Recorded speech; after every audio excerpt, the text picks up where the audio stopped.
pocos días más comienza la COP25, lamentablemente no en Chile, sino que en Madrid. También lo van a lamentar en Madrid, por lo que ya nos estaban comentando. Aparentemente hay una huelga del metro que es la única forma de llegar a la COP25 en el metro. Vamos a ver, ¿no es cierto?, qué es lo que sucede. Parece que hay una maldición de estar en la COP25. Irónicamente, nuestro último encuentro, nuestro último conversatorio fue sobre el transporte, pocos días que se desatara la crisis. Y quizás el punto central, ¿no es cierto?, es que lo que conversamos en ese conversatorio y el objeto fundamental de estos encuentros es preguntarnos respecto de frente al cambio paradigmático, que es el cambio climático, y que debiera ser, ¿qué oportunidades se le dan a Chile? ¿Qué oportunidades? No qué problemas, no sé, no qué dificultades, ¿qué oportunidades se le dan a Chile para aprovechar este cambio y darnos el salto, idealmente, aunque parece un poco más lejano hoy día que hace un mes, hacia el desarrollo, pero no cualquier desarrollo, que aclaró, el desarrollo del que estamos hablando es un desarrollo sustentable. Un desarrollo sustentable que se preocupa de los temas ambientales, de los temas económicos, pero ahora con más fuerza, temas sociales, social, ambiental y económico. Son las tres patas de la sustentabilidad. Y nuestro enfoque, irónicamente, o quizás adelantándonos un poquito a lo que está sucediendo, es ese. La pregunta que nosotros nos hacemos en todos los conversatorios son cuáles son las oportunidades que el sector específico que estamos tratando tiene para avanzar hacia negocios sostenibles que sustentan también un desarrollo sostenible para el país. Ese es el foco con el cual estamos trabajando en este ciclo conversatorio. Entonces, repito, la pregunta fundamental es cómo, dado los esfuerzos mundiales, dado el compromiso de Chile hacia la carbono neutralidad, cómo aprovechamos la oportunidad en los distintos sectores que hoy día deben hacerse cargo de ese cambio. El primer conversatorio fue sobre el tema energético, el segundo sobre el sector forestal y el tema de las compensaciones, el tercero el transporte, y hoy día hablaremos sobre economía circular. El quinto conversatorio iba a ser en la COP en Santiago. Y por lo tanto, en vista de que muchos probablemente van a estar en Madrid tratando de llegar a la COP la próxima semana, lo que vamos a hacer es el quinto conversatorio, lo vamos a hacer terminado la COP en enero y preguntándonos respecto de qué fue lo que pasó en la COP. Para decir, ¿no es cierto?, cómo se ha avanzado, cómo se avanzó mientras en Chile, ¿no es cierto?, nos dedicamos también a preocuparnos de nuestros temas locales. Queremos comenzar, quiero invitar a Rafael Palacios, director de Políticas Públicas de SOFOFA, quien quiere darles unas palabras de bienvenida.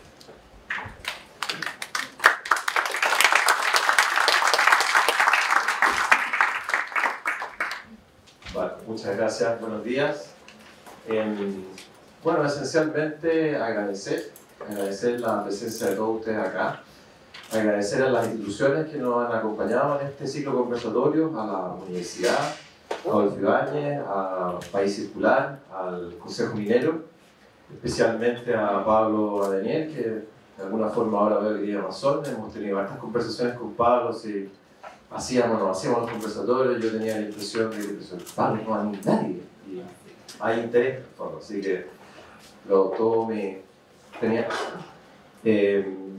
Bueno, nosotros para el tema de economía circular en SOFOFA lo venimos trabajando hace bastante tiempo. Creemos que es un tema de los más relevantes que estamos impulsando a través de lo que es de alguna forma nuestro hub de innovación, el SOFOFA Hub, en materia de tratar de incorporar en el fondo este nuevo paradigma de la circularidad de la economía. Y en ese sentido hemos hecho harto trabajo, fuimos promotores de la ley de responsabilidad extendida del productor, la ley REP, desde su génesis hasta su continuidad en materia de, ahora, en el fondo de regulación de lo que son los decretos de meta, de base de embalaje y los demás productos prioritarios. Ahí hemos trabajado con Guillermo, que a continuación formará parte del panel. Y en materia de, en el fondo, cómo se une un poco la economía circular a los gases de efecto invernadero, las metas de mitigación y la NDC. Bueno, hay una parte de las contribuciones de emisión que son de la industria y tienen que ver con residuos. Nosotros aquí hay un informe de la Fundación Helen MacArthur que dice que al menos 9.300 millones de toneladas de CO2 al 2050 podrían reducirse, que equivale más o menos al 21% de las emisiones globales. O sea, es una tarea importante y en nuestro sector industrial es el que tiene ahí, que está bastante llamado en fondo a poder incorporar esas nuevas formas de hacer negocio probablemente, ¿no? Estamos trabajando proyectos que pueden ser pequeños pero que pueden tener un impacto, como por ejemplo un ecoetiquetado o cambiar las materialidades de algunos productos que en el fondo pasan y embalajes que son a través de los cuales se distribuyen los bienes de consumo en nuestra economía, y eso puede tener un impacto relevante en la reducción de gases de efecto invernadero a propósito de su disposición final como residuo. Y para eso, y con esto termino, porque esencialmente lo que estamos haciendo en SOFOFA, o lo que nosotros consideramos que es de alguna forma el camino a seguir, son los desafíos colaborativos. Ahí en el fondo tenemos que la industria tiene que trabajar en conjunto con la sociedad civil y tiene que trabajar en conjunto con la academia para incorporar en el fondo innovaciones que permitan efectivamente hacer ese cambio en los sistemas productivos. Algo de eso se ha hecho ya en materia regulatoria, hemos participado en los comités de delegados empleados, hemos tenido reuniones, aquí con Mariana también hemos participado en instancias de la Alianza del Pacífico, donde también con vecinos como Perú, México y Colombia estamos viendo de alguna forma expandir esta regulación de la red y de otras a la región. Y en general, todo tipo de iniciativas que puedan generar lo que se llaman lo que hemos denominado esas condiciones habilitantes que se necesitan en el fondo para poder implementar esto, porque no es solo tecnología, también tiene que ver mucho con los hábitos de consumo y en ese sentido como la ciudadanía, nosotros mismos, digamos, en nuestras casas tenemos que cambiar ciertas conductas para que esto funcione. No funciona, o sea, no vamos a tener una red exitosa y una disposición adecuada de residuos, ni tampoco un cambio de materialidad en los sistemas productivos si es que nosotros los consumidores en el fondo no lo valoramos, no lo incorporamos y no empezamos a funcionar también por ambas puntas. Así que creo que en el fondo esta iniciativa en particular es relevante, es muy relevante para nosotros. De hecho, poco antes del llamado estallido social, estuvimos en Nueva York en la cumbre climática y ahí con el World Economic Forum nosotros en SOFOFA tenemos un proyecto que se llama Scale 360 que precisamente busca acelerar las innovaciones y la incorporación de estas nuevas tecnologías en materia de economía circular en nuestras industrias. Industria forestal, industria minera, industria de alimentos, etc. Hay muchos espacios todavía donde este nuevo paradigma de economía circular debe ser incorporado, tanto para luchar con el cambio climático como también para poder hacer en el fondo un modelo de desarrollo también más sostenible. Así que me llena de orgullo en el fondo que estén todos acá hoy día, que tenga este tema, despierte el interés que despierten, no me cabe ninguna duda que nuestros panelistas en el fondo les van a incrementar esa inquietud que tienen ustedes hoy día. Y muchas gracias.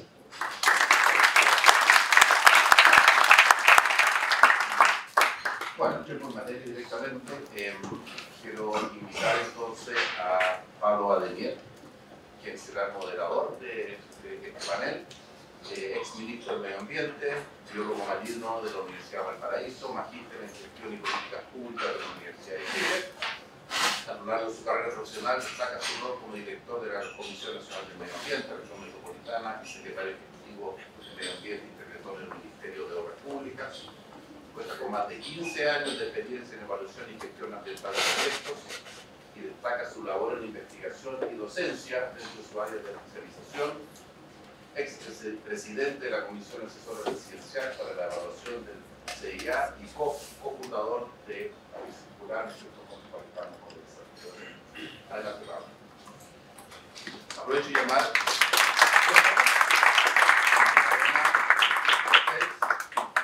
para que es una de nuestras panelistas, ¿no es cierto? Ingeniero civil industrial de la Universidad de Chile y diplomada en Management y la Administración de Harvard University, con una amplia experiencia en cargos gerenciales de los ámbitos público, privado y gremial.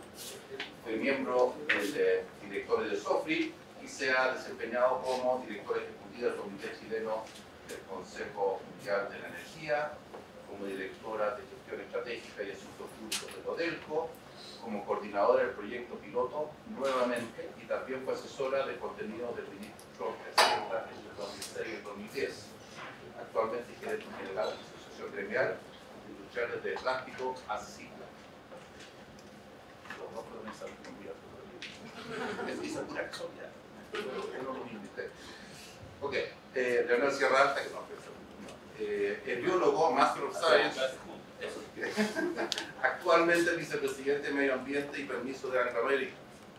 Anteriormente desempeñó como gerente de sustentabilidad de empresas CNPC y fue director ejecutivo de Andes del Sur, de Nature Conservancy y director científico consorcio de empresas mineras para el desarrollo de soluciones sustentables a los relaves.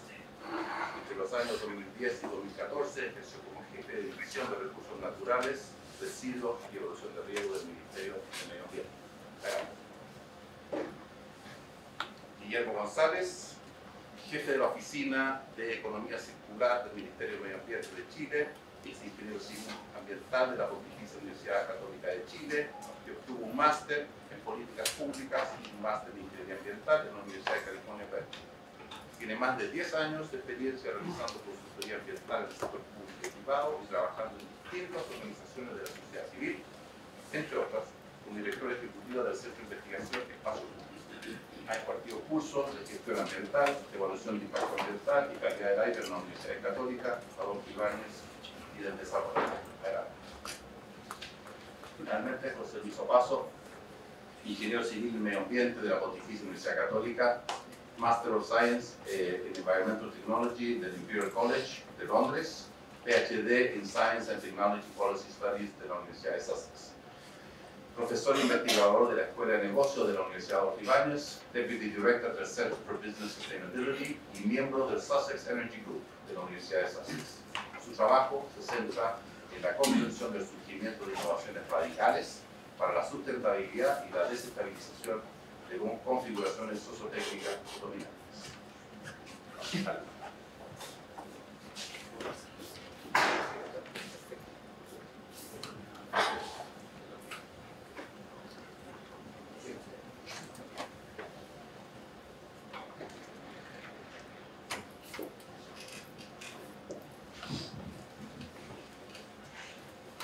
Muy buenos días a todos y a todas, muchas gracias por acompañarnos. Reiteramos nuestro agradecimiento a SOCOPA, al Consejo Minero, a la Universidad Adolfo Ibáñez, por hacer posible este ciclo de conversatorios. Como ustedes conocieron en la invitación, este es un ciclo sobre carbono neutralidad y vamos a empezar al tiro con una consulta, creo yo, desde el punto de vista de animar el conversatorio bastante sustantiva.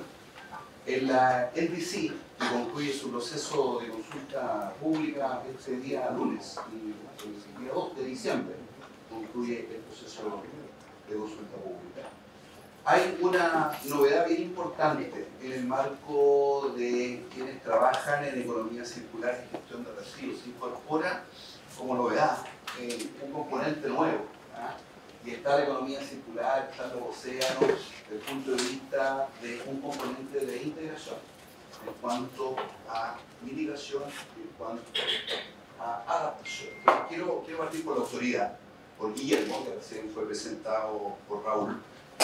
¿Qué implica desde el punto de vista regulatorio que la NDC chilena tenga estos nuevos componentes de implementación, en este caso de economía circular, y poder continuar con Magdalena, con Leonel, con el profesor Opaso, en términos de la eficacia que también tiene para la industria para la industria de plástico en particular, para la industria minera, para la academia, y que Chile comprometa en la NDC también objetivos y metas vinculados a la economía circular.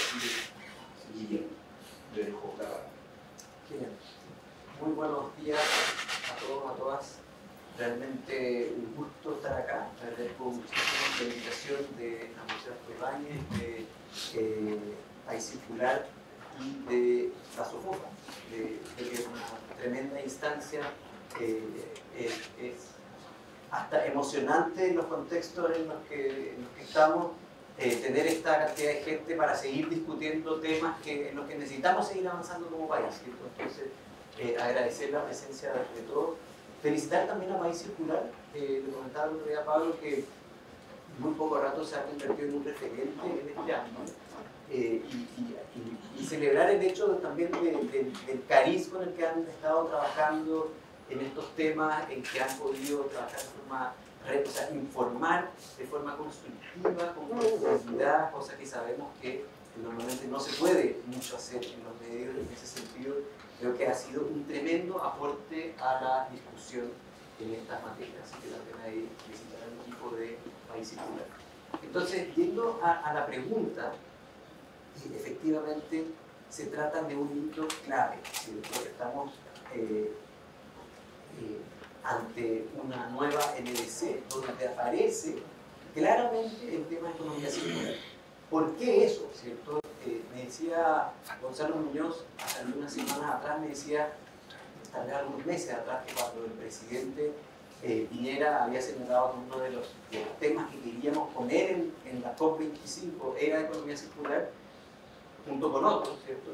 Él hablaba con gente de distintos ámbitos y le decía, nosotros tenemos son biodiversidad, y la gente, sí, obvio, es muy obvia la relación con el cambio climático, océanos, sí, por supuesto, y le decía economía circular y la gente le quedaba mirando como, espérate, ¿por qué eso? O sea, ¿de dónde salió que esto tiene relación con cosas con la otra? Me pasó también en junio, que estuve en Helsinki, en el Foro Global de Economía Circular, donde uno de los grandes temas de discusión de ese foro, donde había 2.500 personas aproximadamente de todo el mundo, tenía que ver con el hecho de que no se había hecho hasta ese momento una conexión directa y clara respecto de que economía circular y cambio climático, efectivamente, o sea, de que la economía circular es parte esencial de la acción climática, ¿cierto? El mismo reporte que mencionaba antes Rafael de la Fundación Ellen MacArthur, que ya son los que llevan la discusión de la economía circular a nivel global para la cumbre climática de septiembre en Nueva York, publicaron este informe donde ellos dicen aquí falta una parte de la ecuación, ¿cierto? Ellos lo que dicen es el esfuerzo mayoritariamente ha estado volcado al tema energético en sus distintas variantes, ¿cierto? Pero efectivamente está muy bien que así sea, porque el tema de la energía representa en su conjunto el 55% de los gases de efecto invernadero. Pero hay un 45% que tiene que ver con los productos, con los materiales. Y eso es la economía circular. O sea, aquí lo que estamos hablando no solamente tiene que ver con las emisiones de metano asociados a la descomposición anaeróbica que se da de los residuos en los rellenos sanitarios y vertederos, ¿cierto? Aquí estamos hablando de algo que en verdad es bien lógico, que si nosotros somos capaces de producir todo con energías renovables, ¿cierto? De movernos con energías limpias, pero todos los productos que generamos los generamos en esta lógica lineal, ¿cierto? De producir para después botar, claramente no nos estamos haciendo cargo de la totalidad del problema, ¿cierto? Y en ese sentido, lo que hemos decidido hacer como gobierno, que es incorporar economía circular dentro de la NDC, es justamente avanzar en esa dirección, demostrar claramente, o sea, con mucha claridad, que si nos queremos hacer cargo de la película completa, tenemos que abordar el tema de economía circular, ¿cierto? Y ahí básicamente asumimos 3 compromisos específicos. Uno que es el desarrollo durante el próximo año de una OCA de ruta de economía circular, de la cual vamos a conversar en más detalle más adelante, el desarrollo de una estrategia nacional de residuos orgánicos que tiene ahí directa relación con el tema climático, ¿cierto? Con las emisiones de metano que ya mencioné anteriormente, ¿cierto? Y en tercer lugar, un desafío que es un desafío para Chile, pero también a nivel global, que tiene que ver con empezar a ponerle número a todo esto, ¿cierto? Y por eso esto quedó en estas como medidas de integración, no solamente porque esto aborda al mismo tiempo mitigación, por sobre todo mitigación, pero también en cierto sentido la economía circular tiene relación con la adaptación, ¿cierto? Sino porque todavía no estamos al nivel de poder empezar a decir, bueno, estas medidas van a significar estas reducciones específicas, y ese es el camino que viene, ¿cierto? Hubo un panel en Helsinki justamente sobre métricas de economía circular, y el consenso de ese panel es que todavía no hay un consenso respecto de cuáles son las mejores métricas, ¿cierto? O sea, estamos todavía avanzando, y como país lo que hemos decidido es decir, bueno, vamos a revisar todas las distintas métricas y empezar a aplicar esas mediciones en Chile para que esta no sea una discusión en abstracto, digamos, sino que también tenga una bajada concreta a los niveles. Muchas gracias. Mismo. Magdalena, también yo quería preguntar desde el punto de vista de la Asociación de Industriales del Plástico, que ha sido bien activo, ¿ah? A veces de manera divergente desde el punto de vista de los esfuerzos de gobierno en materia de disminuir residuos.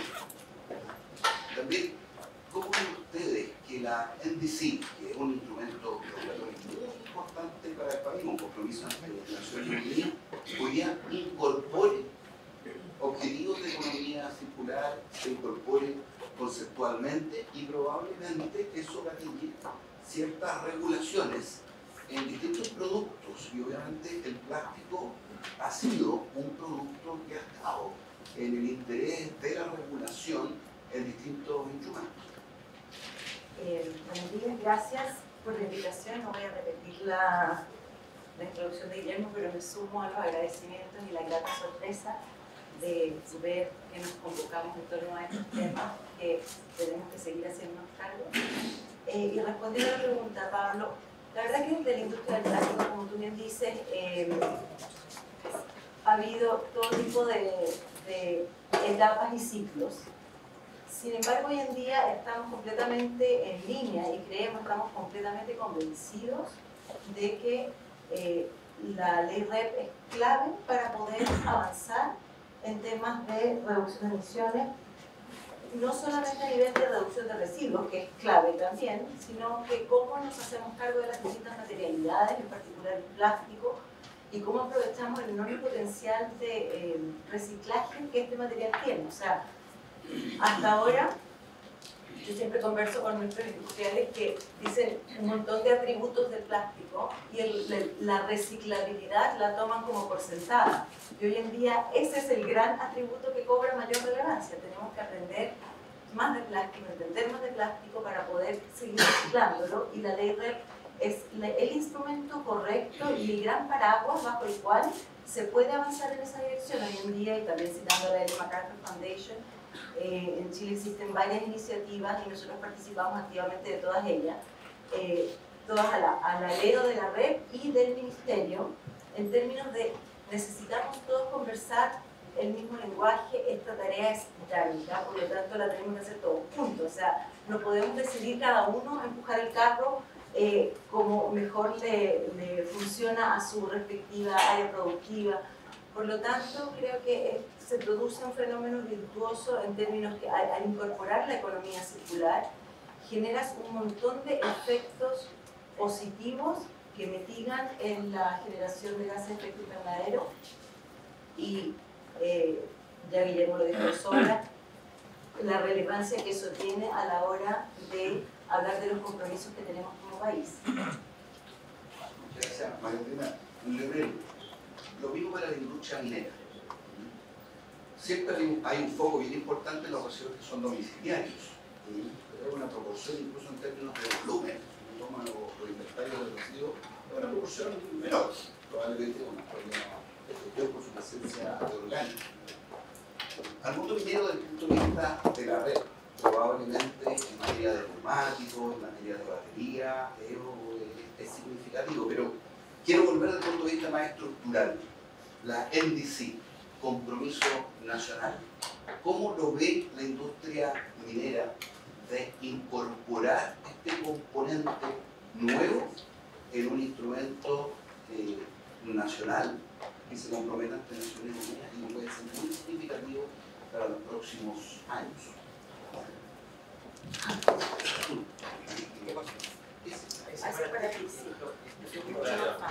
Es más cómodo.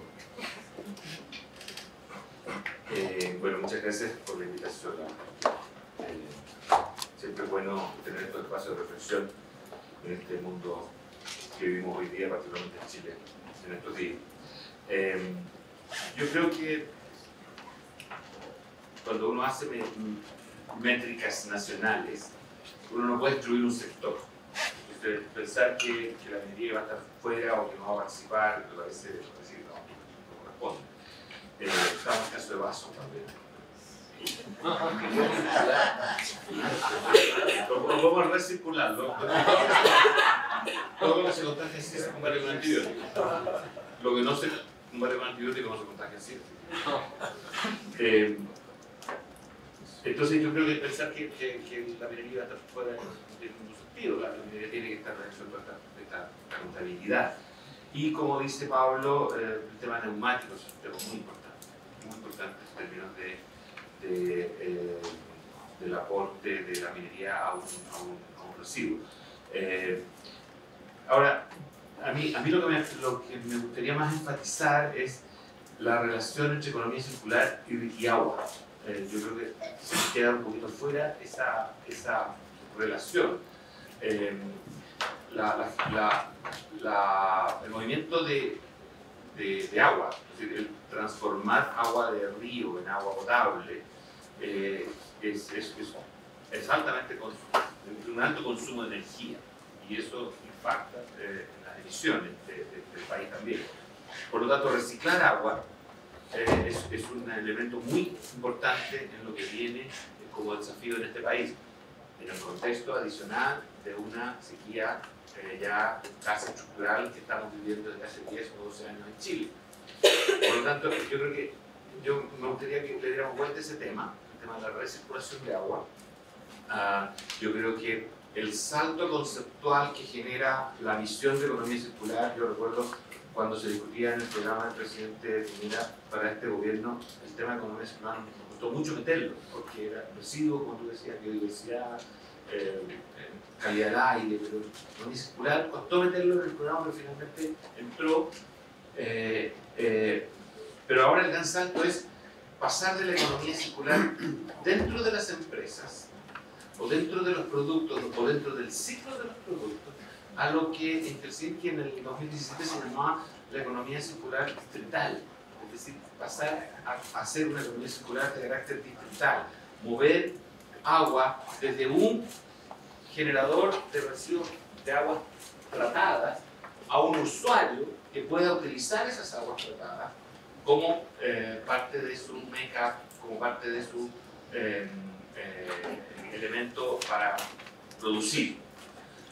Entonces yo creo que esos dos temas me gustaría dejar, Pablo, el tema del agua y la economía circular, y el tema de la economía circular a una escala distrital, más allá dentro de una línea de producción o dentro de una empresa. Interesante, lo que plantea Noel. Qué bueno, se me cayó el agua. Porque por lo general hay un enfoque bastante solamente desde los residuos. Uno, desde el punto de vista más integral, uno puede entender la economía circular, como dicen los expertos, de reemplazar un modo de economía más lineal por algo más circular. Desde el punto de vista de lo que ustedes, como centro de la Universidad Adolfo Ibáñez, ¿estamos entendiendo bien economía circular? ¿La estamos desplegando como políticas públicas bien en nuestro país o hay desafíos importantes en esa área? Bueno, primero que todo, bienvenidos a cada una y a cada uno de los que están aquí. Mira, el pasillo, esto está como horas de quedar rellenas. Hay un poquito más de 100 vacaciones que quieren pasar también. Les agradezco un montón el interés y yo creo que esto refleja, en medio de la crisis social y política que vivimos, del interés por discutir más profundamente qué nos está pasando. Ya voy a la pregunta. Para poder abordar esta pregunta, porque es como, lo que me estás preguntando es como, ¿cuál es el resultado de la evaluación? ¿Lo estamos haciendo bien o mal? Yo creo que la pregunta viene un poco antes y tiene que ver con qué implica la economía circular, cómo surge, qué es, qué implica para la empresa, qué implica para la política pública. Es una nueva relación de interacciones entre gobierno y empresa, en un contexto obviamente social, pero donde hay una interacción que es la que define finalmente lo que se llama la estrategia de política corporativa. Cómo reacciono frente a las demandas que existen, a las necesidades de la sociedad, dado un contexto que el gobierno bien regula, o impulsa, etc. Para poder avanzar un poco en esa discusión, quiero solamente, no sé si lo han visto, hay un artículo de Joseph Stiglitz en el Guardian el fin de semana, bien interesante, cortito, y él lo que dice es, primero que todo, hay métricas que usamos para evaluar el estado de la economía que no nos sirven. Dice el GDP, el entender el PIB como un reflejo de la salud de la economía, no nos está sirviendo. Vivimos en tres grandes crisis en este mundo. La crisis climática, que yo podría decir como que esto es una crisis ecológica, que está claro, y es de donde surge un poco este pensamiento de la economía circular, que parte, no sé, 10 años atrás, con el surgimiento de la fundación de la MacArthur en Europa, y tomó mucha fuerza en los ámbitos de política pública en Europa, o sea, se transformó en directivas, de cómo opera la política pública europea, cada comunitaria, etc. Pero viene de mucho más atrás, es como un resurgimiento de preocupaciones, desafíos que vienen desde fines de los años 60, cuando vienen los límites de crecimiento, el informe de Roma, y que son 50 años de estar diciendo como aquí tenemos primero problemas ambientales, entonces después Stiglitz dice, la segunda crisis que vivimos es una crisis de desigualdad, inequality crisis, que mejor reflejo lo que estamos viviendo nosotros aquí en Chile hoy día que muestra esta crisis. Y eso es una crisis que está profundamente anclada en el modelo económico. O sea, es una crisis de los modelos económicos de los últimos 30, 40 años que no han entregado los beneficios que prometían. Y en tercer lugar, la crisis de la democracia. Entonces yo creo que es requete importante entender esto. Es una vinculación entre distintas dimensiones que se reflejan en cosas que parecieran ser ambientales, pero que no son ambientales, que están completamente vinculadas a los modelos económicos con que hemos trabajado por décadas y que impactan definitivamente en los sistemas políticos, y esto es viceversa. Entonces yo creo que cuando discutimos de economía circular, uno no tiene que discutir solamente de estrategias de gestión de las empresas, sino de esta cosa más estructural que tú comentabas, Pablo, es decir, ¿cómo entonces habilita a la construcción de un nuevo modelo económico? ¿Ya? Porque aquí yo voy un poco para atrás, yo me imagino que aquí son todos súper letrados, entonces todos entendimos lo que era la NDC, ¿sí? Que está las construcciones nacionalmente determinadas, que en el fondo es el compromiso de los países para hacernos cargo del cambio climático. ¿Y cómo lo hacemos? La economía circular pareciera ser habilitante entonces de eso, pero lo que nos está demandando es que los países avancen, y claramente hoy día sabemos que los compromisos de todos los países, si los sumamos, van haciendo cuánto se compromete cada economía del mundo para combatir el cambio climático, no llegamos a 3,5, 4 grados a fin de siglo, y lo que tenemos que hacer es no superar 1,5. Entonces, la demanda es tan profunda, tan estructural, que es decir, los compromisos de los países tienen que ser mucho más agresivos. Y tenemos que ser carbono neutral al 2050. Eso no se consigue con cambios en ciertas estrategias de gestión. Voy a modificar un poco por aquí, un poco por allá, entonces me voy a preocupar de los residuos, que es lo que, como, para ir un poco a la pregunta, así como, ¿cómo lo estamos haciendo? Bueno, que yo creo que lo que sucede es que como llevamos tan poco tiempo, 10 años en despliegue de nuevas estrategias empresariales, en el surgimiento de política pública, es poco tiempo. Lo hemos entendido que es como hacernos cargo de las externalidades. Pero eso es una pata de las tres patas, si uno mira estos principios de la economía circular. Dice como, bueno, entonces hay que eliminar el costo externo, la externalidad, los residuos, llamémoslo como queramos, pero es una parte. Hay otras partes que tienen que ver con preservar, con redefinir qué es lo que son los stocks de recursos que utilizamos.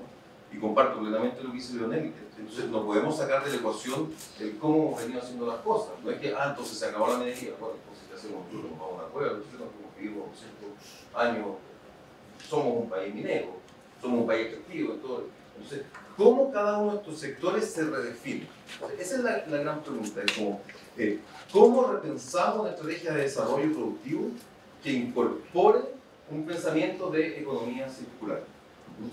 Y ahí yo creo que hay distintas formas de hacerlo. Y las empresas tienen un rol importante, porque cómo esto se traduce entonces en estrategia empresarial. Cómo entonces la empresa redefine. No quiere decir que la minería se tiene que acabar, pero tampoco quiere decir que puede seguir haciendo lo que hace y se hace cargo solo de los residuos. O sea, si estamos pensando en que tenemos que ser carbono neutral al 2050, y nosotros ya nos pasamos de eso, o sea, no somos, estamos sobre la media mundial de emisiones per cápita, estructuralmente somos un país que va a crecer mucho en emisiones, nos demanda a pensar cómo construimos ese nuevo sistema económico que nos permita prosperidad. Y eso es una pregunta mucho más complicada, ¿sí? Porque obliga a cada uno de estos sectores importantes, minería, pesca, el sector forestal, todos los sectores importantes para que sea un país extractivo, a repensarse para transformar completamente su manera, cuestionarse el para qué hace, el qué hace, no solo el cómo, y cómo lo logro. Porque yo creo que en ese proceso estamos recién, de que las empresas están empezando a tener esta como discusión más reflexiva, decir, bueno, ¿y para qué lo hago? ¿Cómo lo hago? Sobre todo las empresas grandes, las empresas que son incumbentes, o sea, que están como amarradas a sistemas que han venido por décadas, que son muy difíciles de cambiar. Entonces, claro, hay un montón de oportunidades, como comentaba Raúl al inicio, pero tremendos desafíos, porque el cambio, nosotros hemos construido un sistema económico que nos hemos demorado en construirlo 200 años, 150 años en vivir como vivimos hoy. Y la demanda es construir uno completamente distinto en 3 décadas. Eso no se ha visto nunca en la historia de la humanidad. No existen esas transformaciones estructurales en plazos tan cortos. Por definición son de largo plazo, son multidimensionales, no solamente técnicas, pero tenemos que hacerlo si queremos sobrevivir como especie. Entonces, esa es la gran demanda. Entonces, yo creo que el rol de la empresa aquí está, primero, en cuestionarse la estrategia de la empresa, el rol de la empresa en la sociedad. Y ya lo sabemos, lo vemos. O sea, a nosotros, al alumno, nos lleva un presidente, a Marte nos va a llevar un emprendedor. Entonces, hoy día la empresa tiene las posibilidades de generar cambios que son mucho más estructurales. Entonces, ¿cómo estamos en economía circular? Partiendo. ¿Sí? Estamos partiendo, estamos definiendo, o sea, a nivel local, estamos definiendo una hoja de ruta. Las empresas están empezando a hacerse cargo como, entonces se muerta pieza, muerta otra. Pero en realidad demanda cambiar completamente la definición de para qué hago lo que hago y cómo lo hago en la empresa. Okay. En este partiendo, Guillermo, hay otro elemento estructural importante. Vamos a volver sobre la red, que probablemente es el instrumento de política pública más disponible y más concreto, porque está vigente. Pero hay otro elemento, y yo entiendo que para el Ministerio es muy importante, es la hoja de ruta, que tú lo mencionaste, ¿verdad? Donde uno puede entender que es una hoja de ruta nacional, pero que tiene que ser Chile. Pero probablemente también para Magdalena, para Leonel, para los sectores productivos va a ser importante, pero qué tan activos son en la hoja de ruta por sector productivo. Y probablemente son muy distintos y tienen incentivos también muy distintos. Si nos puedes compartir, ¿qué está pensando el gobierno en materia de hoja de ruta? Vamos a volver sobre la pero entiendo que la hoja de ruta, como decía José Luis, lo que tratamos de buscar es una concepción más amplia de economía circular. Voy a hacer una pregunta, pero antes comentar algo que se ha mencionado antes y todo, pero hacer énfasis en un tema, o sea, economía circular. Nosotros hicimos el cambio de nombre desde la oficina de residuos el año pasado, ¿cierto?, a una oficina de economía circular. Lo que, y cada día me convenzo más esto, dice que el lenguaje que es una realidad, es así, o sea, le cambiamos el nombre y empieza a cambiar la forma en que todo el mundo nos mira, desde el sector privado, desde las otras reparticiones públicas, desde afuera de Chile, ¿cierto? Pero esto no era solo semántico, esto es un tema de fondo, ¿cierto? Aquí no tiene que ver solamente con la lógica de hacernos cargo del residuo, ¿cierto? Y ahí quiero poner un ejemplo concreto de Chile, ¿cierto? Que me tocó la semana pasada estar en Quilpué conociendo el proyecto Ecocarga, que no sé si lo conocen, la empresa de Virginia, de María, en verdad. Básicamente tiene un proyecto donde venden detergente para ropa, suavizante, tiene 4 productos, ¿cierto? Y lo venden directamente en envases retornables, en pequeños locales, digamos, en el caso de Quilpué hay 2, en toda la región del Paraíso hay 9, van a estar 3 ahora en la región metropolitana, donde uno va y usa este envase retornable, ¿cierto?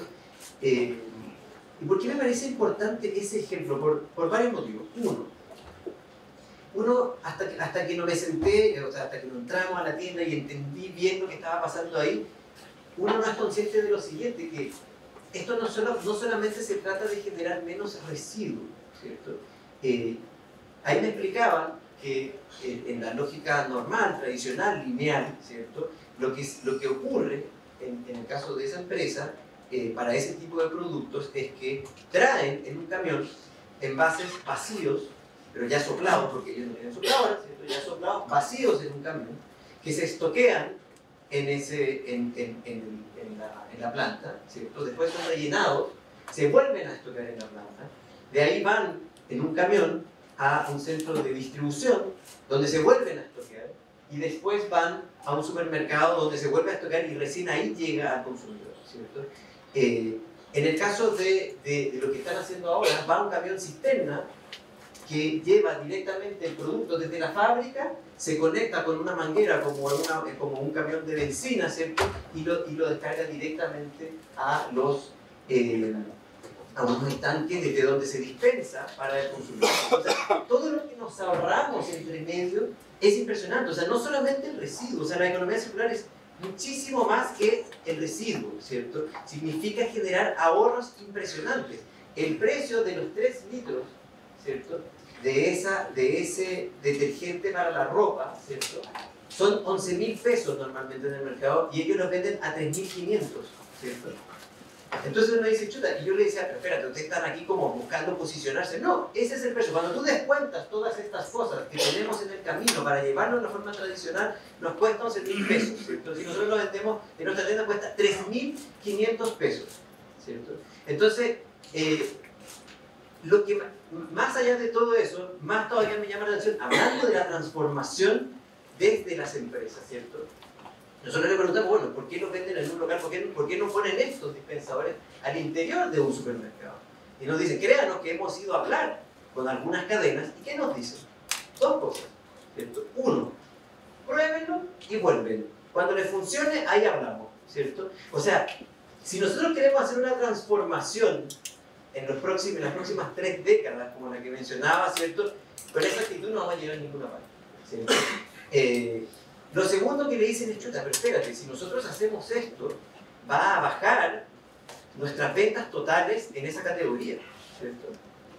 O sea, realmente, cuando estamos hablando de que a los chilenos le aprieta la billetera cada día, que 30 pesos significa un estallido, el encender un estallido social, el no estar dispuestos a hacer eso, el no darse cuenta además de que más plata para los consumidores significa que pueden además consumir más cosas, ¿cierto? Otras cosas, ¿cierto? Es que realmente estamos complicados, ¿cierto? Por eso me parece que es muy como ejemplificador ese caso concreto que está poniendo aquí en Quilpué, ¿cierto?, de las oportunidades que hay en materia de economía circular, pero por otro lado también de los desafíos que tenemos y especialmente de los desafíos que tenemos en transformar esa cultura empresarial, que es lo que estamos conversando, ¿cierto?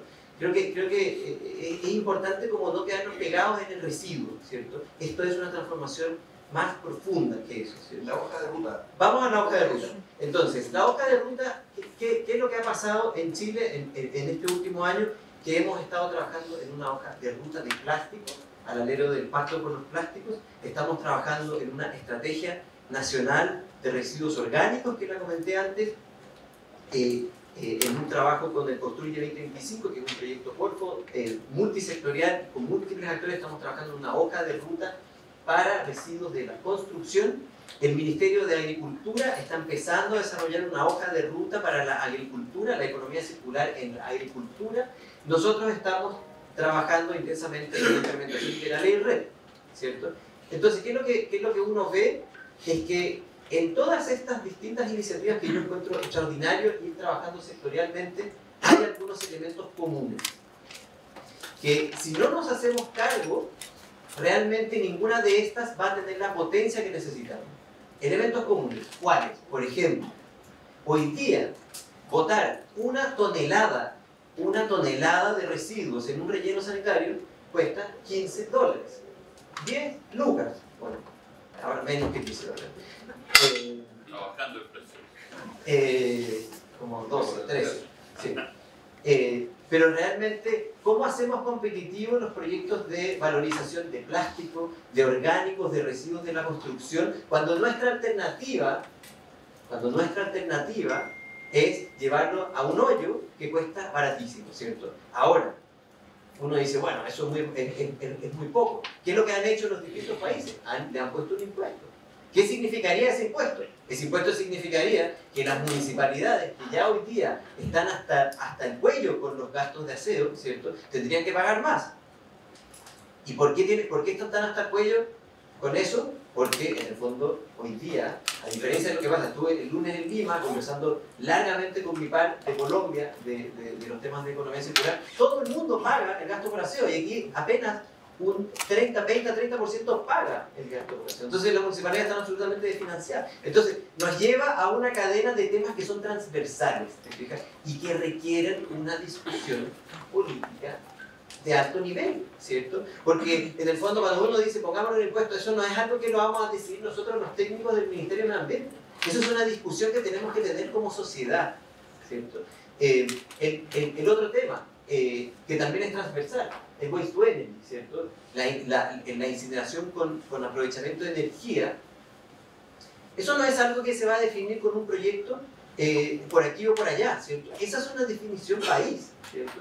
Y por lo tanto necesitamos sentarnos y tomar definiciones de largo plazo, ¿cierto? Cuando uno ve lo que pasó, por ejemplo, con el proyecto de Hidroaicén, donde por mucho tiempo estábamos en una indefinición de si es que íbamos o no a desarrollar hidroeléctricamente la Patagonia, y tuvimos una empresa que estuvo 10 años invirtiendo decenas y cientos de millones de dólares en ese proyecto para que al final nos diéramos cuenta, no sé, que en verdad no era lo que queríamos, ¿cierto? Nosotros necesitamos dar certidumbre y tener una mirada de largo plazo respecto de estos temas, ¿cierto? Y eso es lo que planteamos hacer, lo que pretendemos hacer en el proceso de desarrollo de esta hoja de ruta de economía circular. Aquí es tan importante el proceso como el resultado al que lleguemos.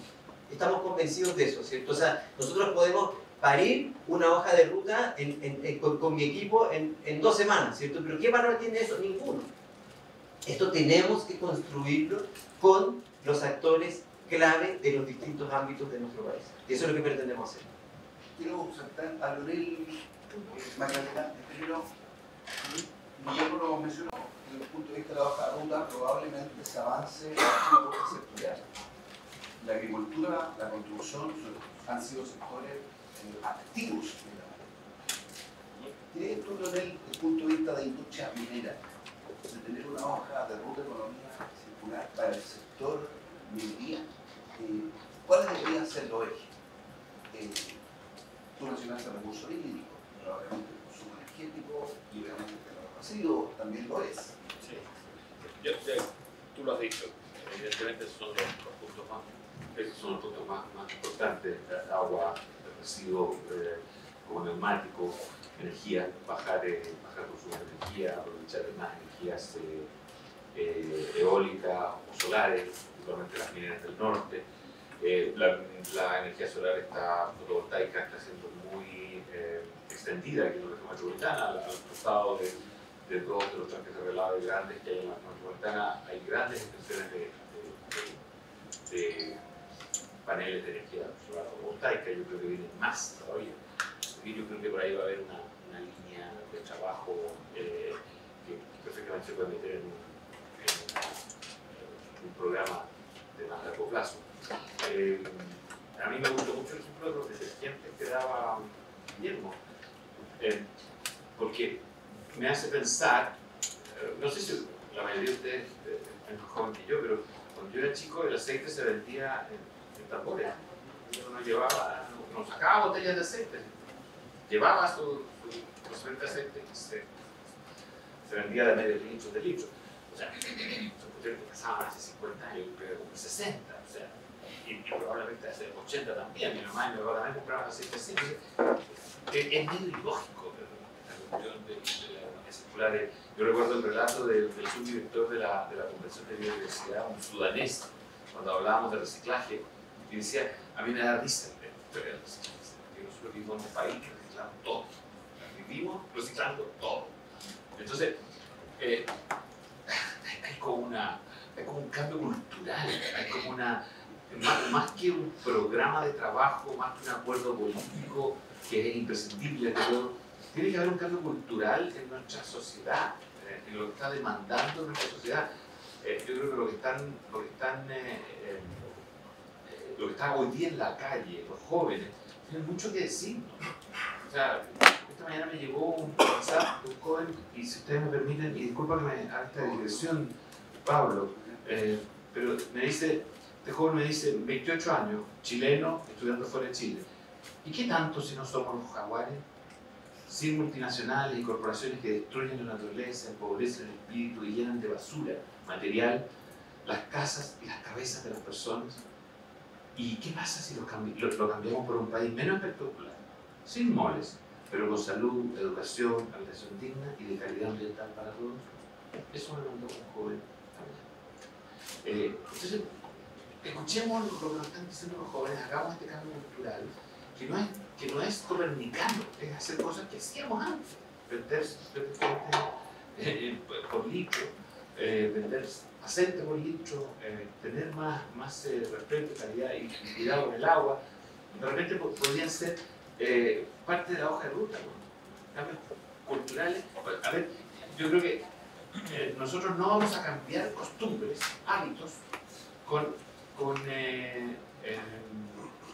información técnica o con reflexiones intelectuales. Vamos a cambiar hábitos con cambios emocionales. La esclavitud no se acabó porque alguien hizo un análisis económico de que tener esclavos era más negocio y no tenerlo era mejor negocio. La esclavitud se acabó cuando en Estados Unidos, en 1860 y tanto, alguien dijo que no es éticamente posible mantener la esclavitud. Esa es una decisión que muchos otros países tomaron 50 o 60 años antes, o 70 años antes. Pero no fue por un análisis económico. No vamos a armar una hoja de ruta, y yo estoy muy de acuerdo con lo que dice Guillermo, en 2 semanas, técnica.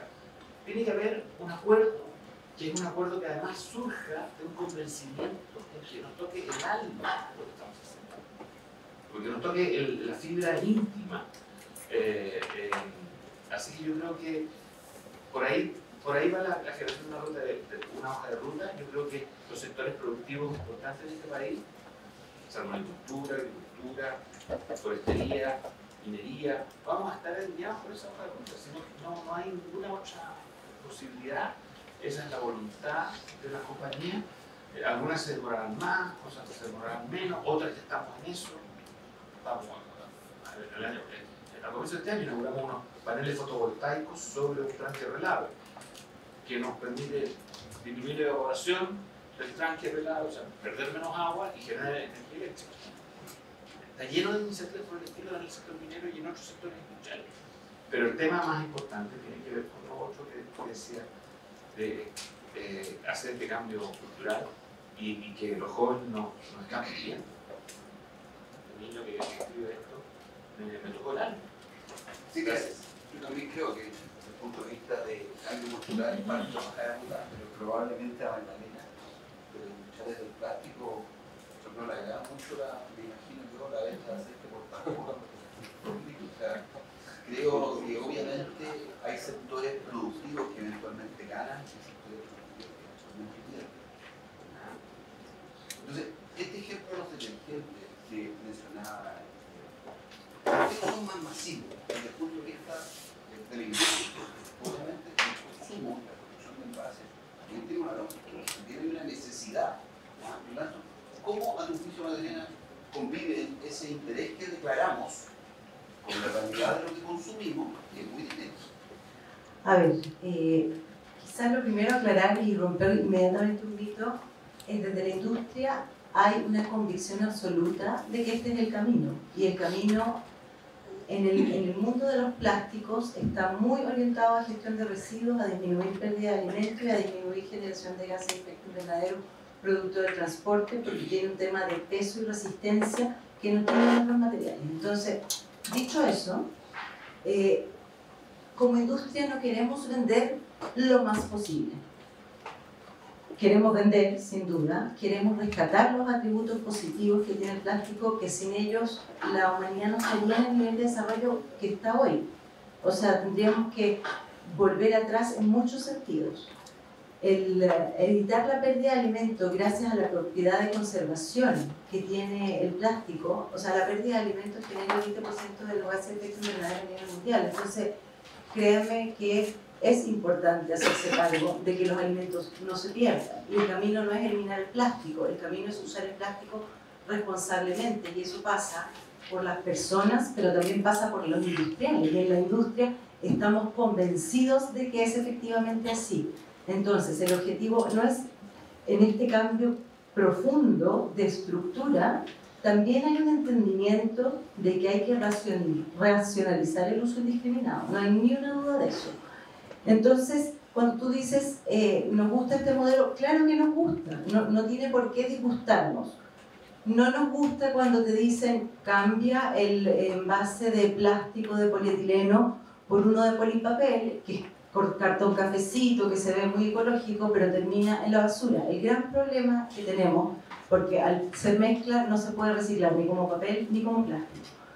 Entonces, el gran problema, o sea, de nuevo, desde la industria del plástico, la gestión de residuos es clave, pero hay que mirarlo globalmente. O sea, con todos los actores involucrados, y en eso rescato lo que decía Guillermo, y creo que esa hoja de ruta que ha ido trazando el gobierno de la mano de todos los actores, y nosotros somos una parte de esos actores, yo le agradezco, siento que es un ejercicio bastante inédito en Chile, porque tienes conversando a personajes que en otras circunstancias jamás se habían sentado a conversar. Entonces, se empieza a producir desde el área empresarial este cambio cultural. Sin duda, es necesario contar con más infraestructura de la que se cuenta hoy para poder aprovechar esos residuos. Sin duda, es necesario contar con reducir el descarte, porque además la experiencia internacional también muestra, y nosotros como industriales también queremos reducir el descarte, más allá de que creemos que el waste to energy o la pirólisis podrían ser buenas alternativas, y son alternativas al relleno sanitario, más que una alternativa energética en sí misma. Entonces, estamos en línea con ese pensamiento, y desde ese pensamiento estamos trabajando activamente en esto. Y prueba de ello es que son siempre las mismas empresas las que participan en el Pacto de los Plásticos, en el Comité Operativo Ampliado cuando se trabajó el reglamento para envases y embalaje, en el ecoetiquetado, que alguien dijo es una iniciativa pequeñita, pero se hace cargo de un elemento muy clave para que todo esto dé resultado, y es la participación ciudadana. Sin participación ciudadana esto no va a tener éxito. Y es clave poder dar mejores señales a los consumidores de cuando consumen. Entonces, obviamente, si tú logras incorporar en un supermercado tradicional un modelo como el que comentaba Guillermo, va a ser bien recibido por los consumidores sin lugar a dudas, pero seguramente también va a haber aquel consumidor que porque no tiene el auto, porque pasó, porque no necesita 3 litros, sino necesita medio litro de detergente, va a querer comprarlo en un envase reducido, y está bien entregar todas esas opciones, pero hagamos todas esas opciones de manera consciente y con la economía circular como modelo. José Luis, desde el punto de vista de lo que ustedes hacen como universidad, que tienen un contacto bien privilegiado con el mundo de la empresa, quería preguntar y poder compartir también, a raíz de lo que se llama cadena, y yo también lo constato, que son como siempre las mismas empresas que están interesadas. Es un grupo relativamente pequeño de empresas innovadoras. ¿Cuánto le importa a la empresa en general está obligada o tiene un convencimiento un poquito más genuino. Son capaces de percibir que al consumidor le importa la forma de consumir. Te lo quería preguntar, obviamente, por el trabajo que ustedes hacen como universidad. Sí. Mira, yo creo que lo primero es que uno no puede encasillar y meter a todas las empresas en el mismo saco. Y como yo mencionaba en la pregunta anterior, hay opciones como de política, de estrategia corporativa. Entonces, obviamente, que uno, sin tratar de verlo como una progresión solamente, estamos hablando de circular, hay que verlo como más en círculo. Pero si uno mirara como en dos dimensiones, para hacerlo un poco más simple. Hay empresas que por un lado quieren ejercer influencia y otras que simplemente esperan ser influenciadas, más o menos, ¿sí? Pero esa influencia, por ser influenciado, tiene dos patas también. Uno puede ejercer una influencia para evitar que las cosas cambien, ¿no? Y soy como contrario soy más reactivo a que ocurran estas cosas. Entonces obviamente esas empresas no están en la mesa. Están probablemente haciendo lobby, de acuerdo a cánones que existen para regular, etc. De generar influencia para que ciertas cosas se mantengan como están. Porque estamos hablando de generar un cambio estructural, o sea, de cambiar la forma en cómo hacemos las cosas, de cambiar la forma en cómo satisfacemos necesidades de la sociedad. Las empresas no hacen productos, no generan servicios porque pareciera ser que hay como un océano esperando. Responden a las necesidades de la sociedad, necesitamos movernos, necesitamos vivir en ciudades, o sea, construir casas, edificios. Queremos hoy día todos comunicarnos, entonces necesitamos materiales, plásticos, metales, circuitos electrónicos, necesitamos energía, como decía antes, y bueno, en el camino vamos generando estos productos. Pero por otro lado, estas empresas que dicen, no, entonces espero ver cómo me obliga. Y también ahí hay dos formas de verlo. Soy reactivo a que me llegue, o sea, voy a tener que cumplir la ley. Cuando venga la ley y la cumplo, o puedo ser un poquito más proactivo, o adelantarme ese cambio. Es decir, viene el cambio, entonces, que un poco lo que comentaba Raúl al inicio. Voy a ir a buscar esas oportunidades, porque voy a ser el primero en moverme, entonces voy a empezar a desarrollar innovación. Voy a estar más preparado, a ver nuevos clientes, estos otros países no los he visto, entonces voy a aprovechar esa oportunidad. Pero por último, hay empresas que generan influencia, pero que generan influencia positiva en la industria, y nosotros hemos visto muchas industrias, en la industria minera, en la industria del salmón, de generar estos nuevos estándares de la industria, de adelantarse incluso a la regulación, de adelantarse a la invisible. O sea, nosotros estamos pasando de un 30% incremental de emisiones a una nueva meta al 2050. La próxima semana en Madrid va a haber más de 400 empresas latinoamericanas asumiendo un compromiso de ser carbono neutral 2030. Entonces, esto es una edad, pero nadie sabe que lo va a comprometer ni nada. Pero, o sea, hay empresas que van un poco más allá. Y dicen, no es solamente por ir a capturar esa oportunidad, sino que porque estamos convencidos que la empresa cumple un propósito de responder a las necesidades de la sociedad. Y yo creo que ese es el cambio de switch que está ocurriendo hoy día en el sector empresarial. Entonces hay de todo, hay los cuatro, los que están ahí haciéndolo y para que no pasen las cosas, los que dicen, bueno, entonces si me pongo una nueva ley tengo que poner un nuevo filtro, tengo que adecuarme a la ley REP, etc. Otros dicen, no, o sea, es que voy a adelantarme un poco más. Entonces lo que voy a hacer es que voy a traer tecnología antes, y se la voy a vender a los otros. Pero existen los otros que dicen, no, voy a cambiar mi modelo de negocio. Y eso es lo importante, porque todas estas transformaciones demandan innovación, es un proceso de innovación. ¿Sí? Y uno dice, bueno, ¿y la innovación qué es? Esto es como crear valores, nuevos productos, nuevos servicios. Y uno la puede ver por distintos lados. Una parte de la innovación es innovación tecnológica. ¿Ya? Es desarrollar nueva tecnología o traer a contextos distintos tecnologías que fueron desarrolladas en otros lados. Entonces, nuevas formas de producción, las energías renovables, entonces, como los paneles solares, ¿son innovación o no? Existen hace décadas. Pero bueno, en Chile hay un boom. Entonces, eso es una innovación tecnológica, está traída para acá. ¿Sí? Voy a poner el ejemplo de los paneles solares porque lo mencionaba. Pero una cosa es hacer paneles solares, por ejemplo, en el desierto y llenar de cientos, miles de hectáreas, que es lo que tenemos hoy día. Tenemos 2.000 mega, esos son, no sé, 3.000 o 4.000, entre 3.000 y 4.000 hectáreas de paneles solares en el desierto, en Santiago, etc. Otra forma es cambiar los procesos, e innovar en procesos, ¿sí? Cambio la manera de producir, cambio la línea, la hago más eficiente, gestiono de manera distinta los insumos, mi equipo, etc. Hago cambio cultural dentro de la organización, pero lo que hemos investigado, ya que me pregunté desde como la perspectiva académica, los procesos de innovación que mayor impacto tienen son aquellos procesos de innovación en modelo de negocio. Y eso tiene que ver con lo que decía Guillermo al inicio, es cómo vuelvo a medir entonces. ¿Cuál es la métrica? La métrica es cuántos ingresos genero, cuánto vendo, cuánto envase vendo, o quizás la métrica es distinta.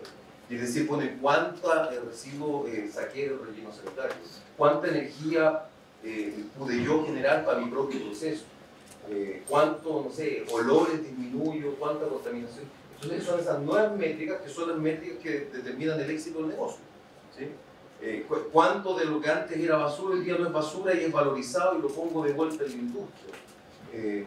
Entonces ese tipo de innovación del modelo de negocio es la que genera mayor impacto, mayor valor. Ese es el desafío, yo creo, cuando hablamos de una ruta de economía circular o de cómo avanzar. El fomentar que las empresas se muevan en ese cuarto cuadrante de ser proactivos, de autogenerar nuevos estándares de la industria, generar nuevas maneras de hacer las cosas. Y para terminar con este proceso de innovación, que hay de todo un poco, obviamente que aquí uno cree que todos nos queremos sentar a la mesa y sería lo ideal, de generar estos espacios participativos, colaborativos, pero aquí esto está demostrado también en la historia, esto es destrucción creativa a los chumpes. Aquí hay perdedores y hay ganadores, no solamente hay ganadores. Entonces, claro, hay empresas que dicen, a mí me va a afectar, no quiero perder tanto, esto me adelanto, y voy a buscar espacios de oportunidad, voy a cambiar los estándares de la industria, aquí no es que los que tienen que perder son esos como viejos elefantes, que son los culpables, los malos, no es que sean eso, y no es que es como que Goliat es el malo y David es el bueno, y los David son los innovadores, los emprendedores. No es así. Aquí el rol que cumple la empresa, el incumbente, el que ha venido haciendo las cosas como las hemos hecho por mucho tiempo, tiene un rol súper importante en la promoción de la transformación, en la promoción de la innovación. Tienen que surgir nuevas formas, tienen que haber nuevos productos, tienen que surgir nuevas empresas, no sé, que pasan en innovación, pero el rol que tiene el actor fuerte, el que es estable, que es muy importante en desarrollar esos espacios de oportunidad, esas ventanas de oportunidad para que entre la innovación. Entonces, uno dice como, no, es que las empresas grandes hay que matar la minería para que entonces seamos un país donde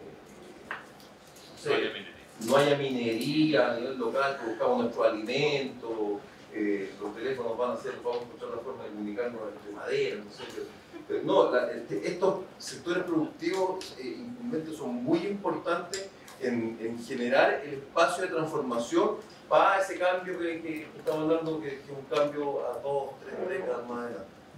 Perfecto. Guillermo, hicimos cosas súper concretas, más allá o el conjunto de nuestra inspiración teórica, que son los temas de regulación. La ley REP entró en vigencia en el año 2016. A la fecha no hay ningún residuo aún regulado en la ley. ¿Cuándo y de qué características van a ser las metas de los residuos? Hemos conocido los procesos de envasaje y embalaje y de neumáticos.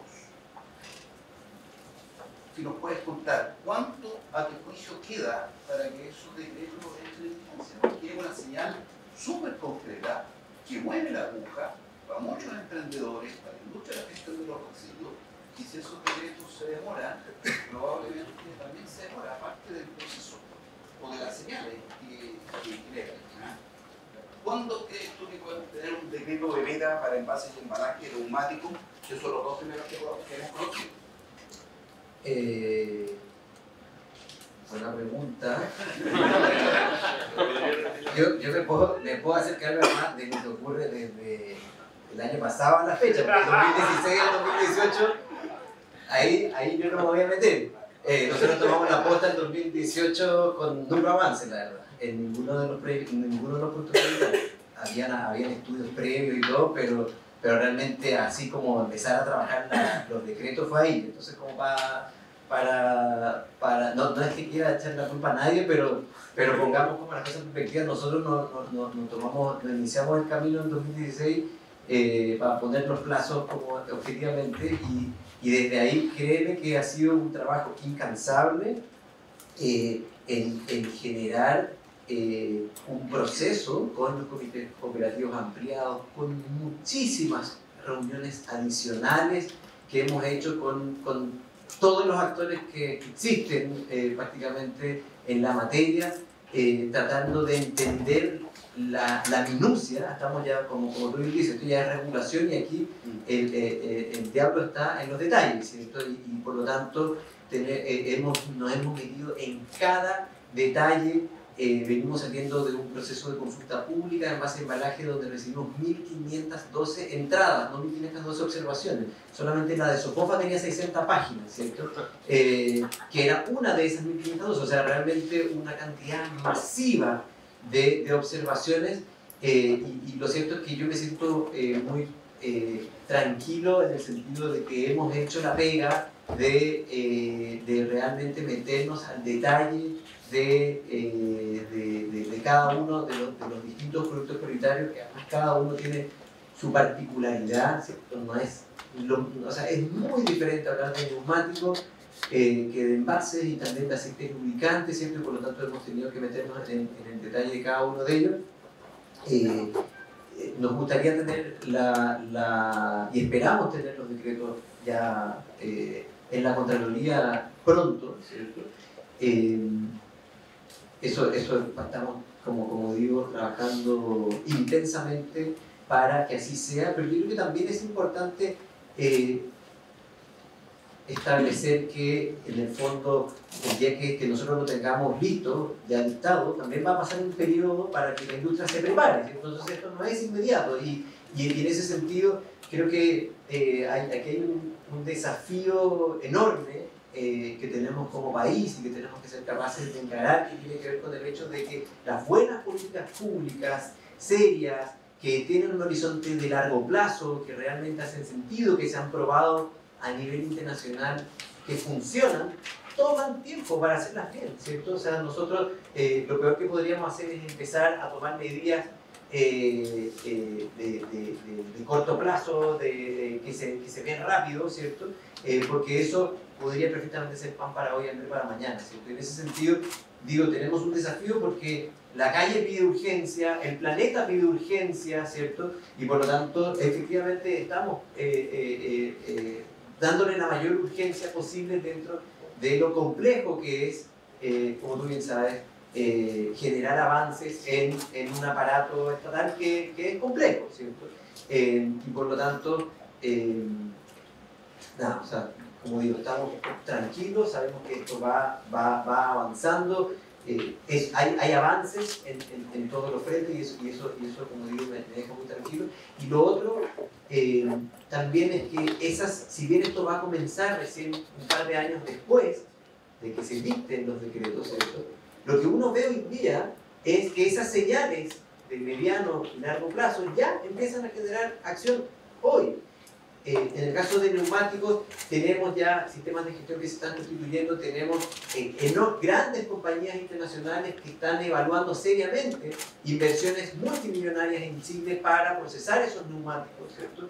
En el caso de envases y embalajes, tenemos un piloto ya funcionando en Providencia. MSUR el próximo año, de aquí al próximo año, va a tener 20 comunas con alrededor de 250.000 viviendas ya con recolección puerta a puerta de productos reciclables, todo eso antes de la red, ¿cierto? Entonces también es importante decir que una cosa es el día que la red empieza a funcionar, pero un montón de cosas pasan ya porque estamos dando señales muy claras de para dónde va la cosa, ¿cierto? Eso. Muchas gracias. Magdalena, yo sé que así ha sido bastante activo. De aquí, aparte de lo administrativo reglamentario en el marco de la ley web, también hay iniciativas parlamentarias que son a veces bastante creativas. Ustedes tuvieron la experiencia cuando se legisló la provisión de bolsas plásticas. Llegaron al Tribunal Constitucional como un requerimiento. hoy día, también hablando de cosas concretas, regulatorias, hoy día está el trámite legislativo también una moción parlamentaria de la prohibición del plástico de un solo uso. ¿Cuál es tu opinión desde el punto de vista del avance de esos proyectos, las virtudes y defectos que puedan tener? Porque eso también tiene influencias tan fuertes como probablemente los residuos que se regulen en el marco de la red. Efectivamente, la red, como bien dije al principio, es un muy buen marco, pero no lo puede hacer todo. Y quedan ciertos productos fuera, de los que también hay que hacerse cargo. Uno mira la experiencia internacional y se da cuenta de que los plásticos de un solo uso se han hecho todo tipo de iteraciones y ejercicios y no hay una salida muy clara desde el punto de vista del reciclaje porque se pierden en los flujos, no es porque la materialidad no lo permita, técnicamente se podrían reciclar.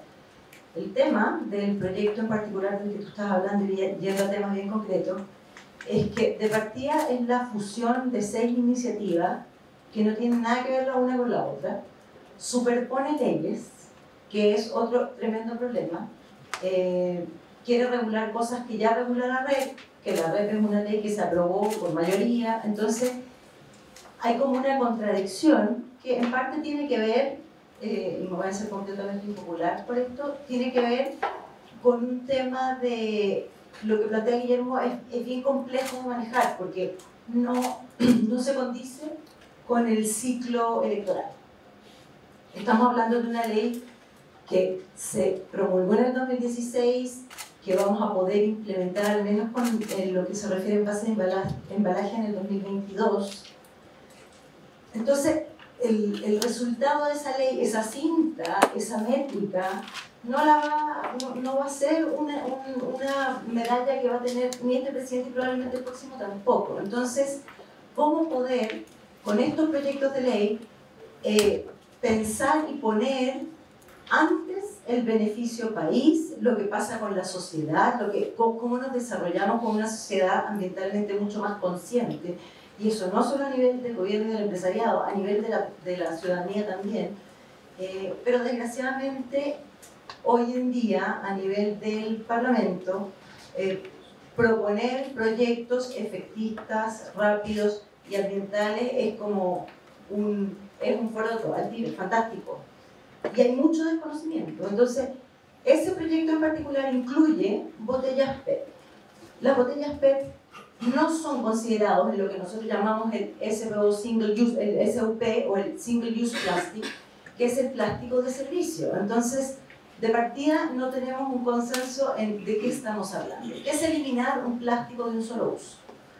Cuando hablamos en una mesa técnica de plástico de un solo uso, estamos hablando del revoltor, del cotonito, de la cuchara, del bowl. No estamos hablando de la botella ni de ningún envase de alimento, donde el producto que tú vendes no es ese producto plástico, sino más bien lo que contiene. Entonces, hay incoherencias conceptuales, hay incoherencias, o sea, se contradice una ley con otra, y encima de todo eso tampoco hay mucha disponibilidad a escuchar. Con la ley de las bolsas, la experiencia en nuestro sector fue nefasta, efectivamente, porque hubo muchas razones. Yo voy a hacer el mismo disclaimer que Guillermo, yo llegué justo después. Yo llegué con la pradera incendiada. Pero, y seguimos pensando que la ley de la bolsa, o la bolsa había sido un muy buen producto para incorporar en la ley REP, porque es un envase, o sea, la bolsa para acarrear cosas, es 100% reciclable. Podríamos haber generado otras cosas. En los países que ya llevan 30 años con REP no han prohibido la bolsa, recién ahora lo están evaluando en algunos formatos. Entonces, es una lástima no haber tomado esos aprendizajes. Sin embargo, hoy en día estamos, yo siento, como industria, en un mejor pie para enfrentar este proyecto, porque de partida se ha complejizado tanto, o sea, ha quedado en evidencia el nivel de complejidades que tiene técnicas. Por lo tanto, va a ser difícil que sea tramitado en 3 semanas a puerta cerrada sin conversar con nadie, que fue lo que pasó con el proyecto de bolsa. Entonces, eso lo vemos más esperanzado, pero con muchísima preocupación vemos ese tipo de proyectos y ese tipo de iniciativas, porque además, y aquí sin ánimo de ganarme como la simpatía del gobierno, hemos trabajado de la mano en todas las iniciativas que son coherentes entre sí. Entonces, cuando aparecen estas iniciativas aisladas que no son ambientalmente más positivas, además eso es lo otro, o sea, si tú eliminas la botella PET, se acaba el plástico que se recicla en los hogares. Hoy en día importamos 10.000 toneladas de PET, de botellas, de fardos o de hojuela PET. Entonces, la demanda interna es suficiente para poder generar una oferta potente que además potencia la ley REP. Entonces, nos preocupa mucho ese proyecto de ley el tema de las botellas, pero en eso hemos estado trabajando completamente alineados con el gobierno y desgraciadamente cuando la conversa pasa a ser política y tiene que ver con votos, es muy difícil. O sea, estamos hablando dos idiomas distintos, no por eso haciendo menos esfuerzos, los esfuerzos los hacemos igual, pero siempre existe este riesgo de que aflore un proyecto de ley malo y negativo ambientalmente. Y yo no puedo dejar de preguntar alguna opinión del futuro de esta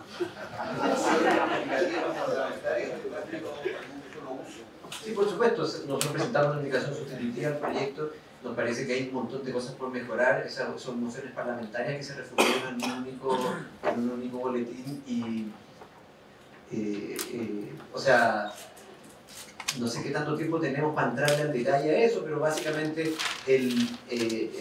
así como muy rápido, nosotros estamos convencidos de que, como ya señalaba Magdalena, hay algunos productos que están en ese proyecto que no están en la REP y por lo tanto necesitamos hacernos cargo de esos productos. Hay un uso indiscriminado de cierto tipo de productos como revolvedores, pajitas, cubiertos de plástico, etcétera, que en verdad no tienen mucho sentido y en ese sentido vemos con buenos ojos lo que está en ese proyecto. Hay otros productos que estando en la REP, y ahí yo creo que difiero con Magdalena, que estando en la REP probablemente es muy poco lo que se van a reciclar, que son los envases de servicio, digamos, como una taza de café, que no es tan reciclable como una botella PET, o además al venir ya contaminada con orgánicos se hace más compleja su reciclaje efectivo, por lo tanto tampoco vemos una complicación ahí, pero sí efectivamente, y lo hemos manifestado en las últimas 4 sesiones de la Comisión de Medio Ambiente del Senado, nuestra inquietud respecto de productos que están en la red y que en la red van a funcionar muy bien, como son las botellas de plástico, ¿cierto? Las botellas PET. Porque en el fondo cuando nosotros establecemos una meta, y esto yo lo mencioné en la sesión del día martes en Valparaíso, cuando nosotros tenemos una meta para plástico de 45%, gran parte de esa meta se va a cumplir con aquello que en verdad se puede reciclar con mucha facilidad, que es el PET. Entonces, nosotros deberíamos tener tasas de reciclaje de botellas PET muy cercanas al 100% el día de mañana. Y eso es lo que queríamos transmitir. La red efectivamente se va a hacer cargo de una parte muy importante del PET, ¿cierto? Y eso ha costado un poco, pero estamos trabajando para que quede un proyecto, ojalá razonable, ordenado y que conviva, que converse bien con la red. Yo sé que no tiene opinión, yo sé que trabajó en el Ministerio de la Oficina, estaba también a su cargo este otro. Pero yo, con la misma lógica, si quiero referir al tema, muy bien, pero la misma lógica desde el punto de vista de proyectos de ley, de iniciativa legislativa. Tú mencionaste el tema de recursos hídricos. En materia de desalación de agua, y la minería en general es un gran consumidor, y probablemente hoy día los grandes proyectos mineros tienen planta desaladora incorporada, es parte de su diseño. También hay iniciativas legislativas que pretenden regularlo, para bien o para mal. Uno piensa en residuos mineros y obviamente uno piensa en relaves. Y también hay iniciativas legislativas que buscan regularlo para bien o para mal. Entonces, en la misma lógica que le preguntaba Guillermo a Magdalena, desde el punto de vista de instrumentos regulatorios concretos, ¿cuál es tu opinión? ¿Cómo crees que la industria minera se puede mover si ambas iniciativas regulatorias empiezan a avanzar? Gracias por la pregunta. Primero comentarlo de la ley REP. Es que la ley REP es una muy buena ley, muy bien tramitada por el ministro María, pero muy bien presentada en el periodo anterior. Muy bien implementada, pero... Muy bien, espero que muy bien implementada ahora por González aquí presente. Lo crítico aquí, y lo decía la Magdalena y Guillermo, es la calidad de la información. Cuando se hizo la ley y empezamos a buscar tasas de reciclaje en Chile de distintos tipos de productos que podían entrar a ser categorías de la ley, nos encontramos con una información pobrísima, pero pobrísima. No, o sea, eran ideas, le preguntábamos a los distribuidores de neumáticos, ¿ustedes tienen idea de cuántos neumáticos entran? Por supuesto, aquí están las facturas, sabemos cuántos neumáticos importamos, cada uno de los importadores, pero ¿y más o menos cuántos reciben ustedes? He empezado una especie de levantar de hombros.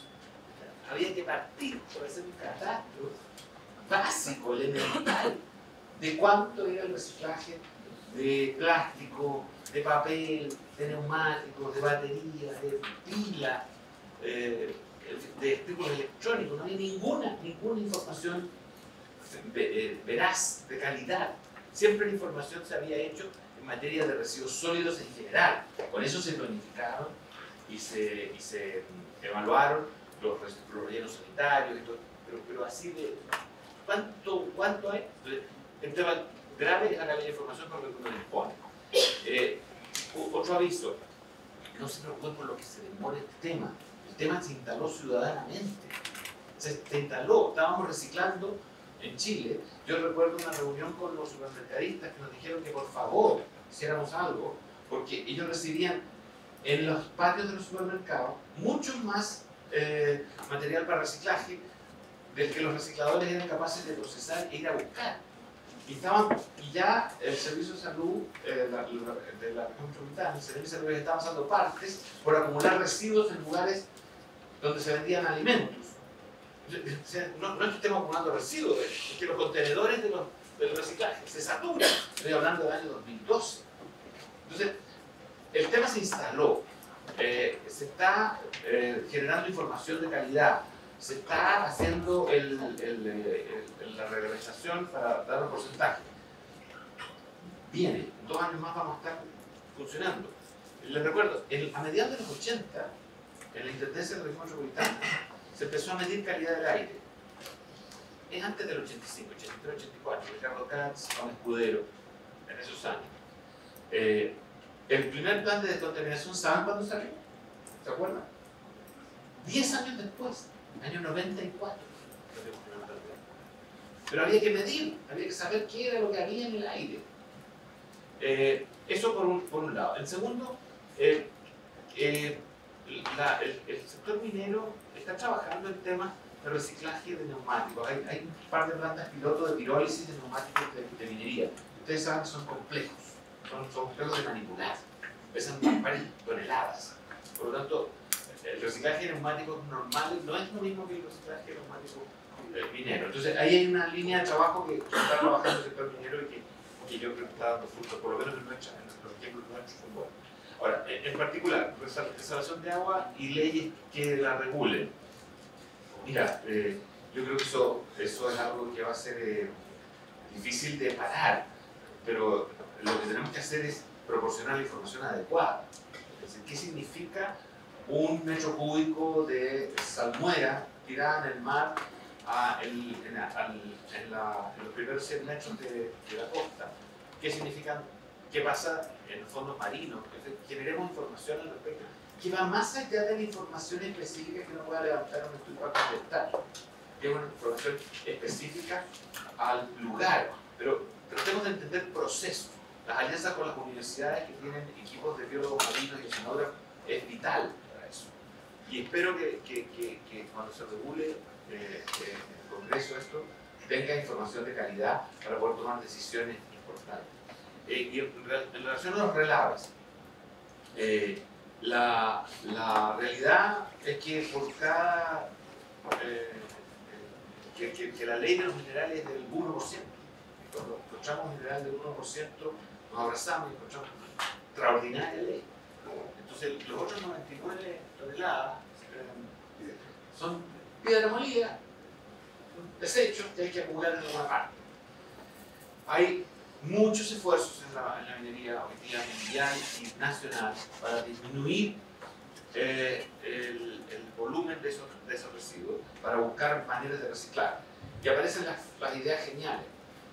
Usémoslo para pavimento. podríamos pavimentar Latinoamérica todos los días. Entonces, hay que buscar una solución más de fondo.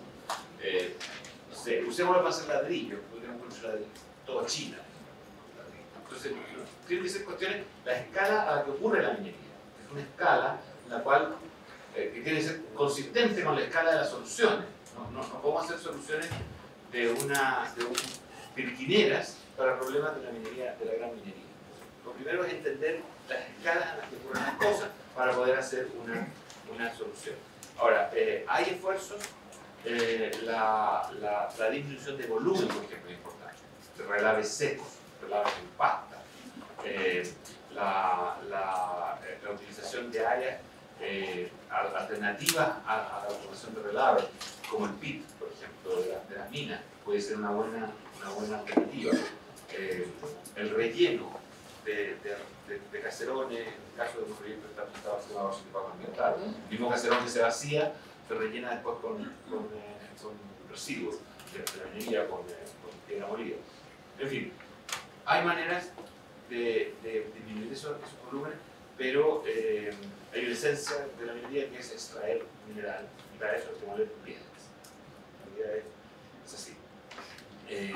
Hay que estar consciente, las realidades políticas de repente se imponen a las realidades técnicas. O sea, la solución de prohibir las bolsas de plástico fue una realidad política que se impuso en semanas en los periódicos. 3 semanas se hicieron. Me consta que hubo alternativas a eso. En otros países se hace de otra manera, pero la realidad política se impuso. Así como se impuso la realidad política de tener un Ministerio de Medio Ambiente, cuando todo el mundo sentía que la Comisión Nacional del Medio Ambiente era una regia solución. Y de repente se impone la realidad política que hay que hacer un ministerio y todo lo que quedaba en eso. No, muchas gracias, Lorena. Yo quiero ofrecerle brevemente a quien quiera preguntar, por si no lo he interpretado, mis consultas. Preguntas específicas, breves, precisas. Sin introducción. Sin introducción. Y que los panelistas puedan también compartir sus reflexiones finales. Yo solamente a modo de orden de los primeros que yo vi por ahí, acá y ahí. Por favor. Sí, que... ¿De dónde vienes? ¿Vas a ver? Yo trabajo en Carolina de Correa, en geopolítica ambiental. Y bueno, un poco como para ir volviendo al título del conversatorio, y también por lo que me ha tocado ver como problemáticas en la implementación de la ley RED, básicamente. Que lo que se está intentando hacer siempre con esta iniciativa RED es crear una industria, ¿cierto?, para la recolección, para la valorización, para el reciclaje que actualmente no existe, o que no existe en la medida que ya son necesarias. Entonces, esto va a requerir tal vez como de, incluso como ya pensando solamente en la recolección de residuos, considerando la geografía del país, más emisiones de gases de efecto invernadero de las que existen actualmente. Entonces, mi pregunta va hacia cómo se ve que eso se vaya a compatibilizar, y tal vez adelantando la respuesta, ¿qué se está pensando desde el Ministerio en materia de compensación de emisiones? Para esto de Muchas gracias. La segunda consulta, vamos a aplicar las 3 y le vamos a dar a los panelistas la palabra para sus opiniones finales. Yo soy María Paz, de la Fundación Circular, ya la van a conocer. Y tengo una pregunta respecto de una cuestión que comentó Gonzalo Muñoz de triciclos en el...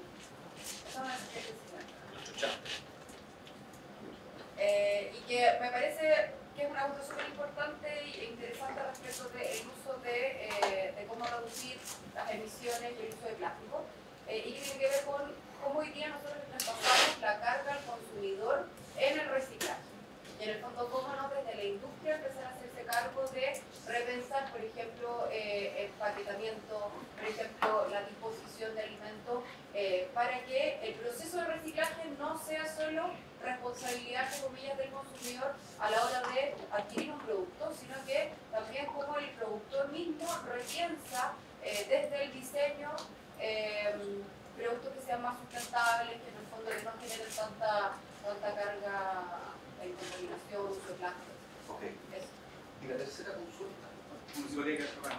Nosotros estamos trabajando hace bastante tiempo, tenemos una etapa de cierre del vertedero, en estación de transferencia, una instalación para reciclaje o abono, mejor dicho, y estamos construyendo una planta de compostaje de 10 toneladas al año. Y nosotros tenemos bastante agotados los costos relacionados. Tenemos claro que todas las medidas que ustedes tomen van a afectar, me voy a poner en el lado en este caso de nuestros usuarios, que son las personas, bueno, una bastante chica. Nosotros tenemos un costo aproximado de 41.000 pesos la tonelada completa de recolección, transferencia y todo eso.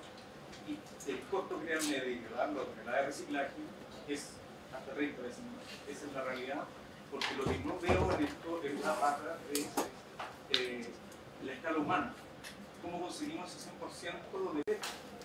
Entonces aquí no veo la parte, como educamos nosotros por el cambio cultural. Me parece que es una forma, sí. Pero en esta mesa lo que no veo es cómo vamos a llegar al cambio cultural en las personas, en la creación de la costo real del sistema, porque sin ella todo lo que ustedes ponen como meta no va a dar. Y evidentemente el costo va a salir del bolsillo de nosotros. Independiente de que ustedes presenten su negocio o otro, y hay alternativas. Entonces, eso es un poco lo que veo que no me cuadra o veo que no está dentro de la consideración. Muchas gracias. Muy interesantes las tres. Yo les quiero ofrecer la palabra a los panelistas para que ustedes puedan asumir y puedan compartir también sus reflexiones finales. Compensación de emisiones, la carga, entre comillas, al consumidor y los costos. ¿Qué tiene este nuevo modelo? Quiero empezar por... Okay, perfecto. Voy a partir por la última pregunta, que yo creo que es súper importante. Los temas de cambio cultural, pero yo decía, esta transformación es una transformación que involucra muchas dimensiones, y una de las cosas más importantes es cómo culturalmente se produce de la idea de la realidad, etc., pero que dialoga o interactúa con el sistema económico. ¿Quién paga? Lo primero es que yo creo que uno de los grandes, si uno mira el problema climático desde el punto de vista más economicista, es un problema de que no se está pagando la externalidad. Entonces, hoy día la disposición de residuos, en general, todas las externalidades, no son internalizadas en el sistema económico, tienen que ser internalizadas. El punto es si que vamos a hacer pagarlo al usuario final con menos recursos, o vamos a generar algún tipo de mecanismo para balancear un poco el hacerse cargo de eso. El productor, el que lo vende, el que genera más, el que produce más residuos, pero hay que internalizar los costos. Yo creo que en el caso de iniciativas locales, como lo que comentas, de municipios chicos, más pobres, que no están muy industrializados, una de las opciones de abordar esto es como una bajada de estas hojas de ruta a planificación local sobre estas estrategias de transformación. Están haciendo hablar de compostaje industrial, pero probablemente también hay formas de llevar el compostaje o la producción de residuos orgánicos a escala mucho más local, con compostaje domiciliario, con cosas así. Entonces yo creo que también eso permite generar dinámicas económicas locales que generan mucho más impacto también en las propias comunidades locales, en municipios y grupos. Entonces, efectivamente, esto es repensar el sistema económico y cómo valorizamos, y no solamente cómo valorizamos residuos para que sean insumos productivos, sino que cómo nos hacemos cargo de los costos que tienen esas tecnologías. Y luego tenemos que, y ahí yo creo que es importante, y traigo a colación uno de los comentarios que hizo una empresaria que renunció a la Comisión de Comercio, a la Cámara de Comercio el fin de semana, diciendo, lo que tenemos que hacer políticas predistributivas. O sea que no solo pensar en la redistribución, sino que cuando se creen estos mecanismos se piense de que estructuralmente permitan balancear un poco el desbalance que existe. Magdalena Loret, ya, muy breve. En el tema o sea, Guillermo lo va a explicar probablemente mucho más, con mucho más precisión, pero básicamente por algo la ley se da la responsabilidad del día del productor, donde la internalización de ese costo lo tiene que asumir el productor, y va bajando evidentemente en la cadena, pero también como consumidores y parte del cambio cultural pasa por cuánta reutilización. O sea, cuando alguien comentó al principio, Raúl, dijo, no, Rafa, dijo al principio, tenemos que cambiar nuestros patrones de consumo de todas maneras. Estamos en un mundo donde no podemos seguir consumiendo linealmente. Tenemos que meternos esta idea de reincorporar los materiales al proceso productivo todo el tiempo. Y eso pasa por usar menos, por reutilizar más, por consumir menos. Y siempre vamos a tener la opción. Entonces, si uno opta por un material que no tiene destino, eso va a ser más caro que optar por un material que sí tiene destino. Retomando tu pregunta, que es básicamente cómo la industria lleva años viendo este tema. No es tan fácil en productos de consumo masivo que sean tan evidentes los cambios tan rápidos, pero están ocurriendo y a una velocidad bien impresionante. Es decir, la semana pasada estuvieron acá los representantes de RAP, que son el equivalente a la Fundación Chile, que está liderando el Pacto Chileno de los Plásticos, y han logrado resultados evidentes en 18 meses de implementación del pacto, que es un acuerdo voluntario que va absolutamente en línea, en el caso de Chile, con la ley REP. Entonces, desde ese punto de vista, la industria, por ejemplo, las embotelladoras están pasando a envases transparentes, a un solo tipo de envase, a convertir la tapa en un solo tipo de material, porque todavía hay tapas que tienen dos materialidades distintas, porque el plástico necesita ser monomaterial para poder ser reciclado. Ya no hay casi impresión en las botellas retornables, ponen una etiqueta de papel con una sola banda de pegamento. Entonces, uno muchas veces no lo nota, porque para uno es parte del cotidiano, pero hay un montón de cambios y un montón de avances y se está pensando y se está ecodiseñando a todo nivel en la industria.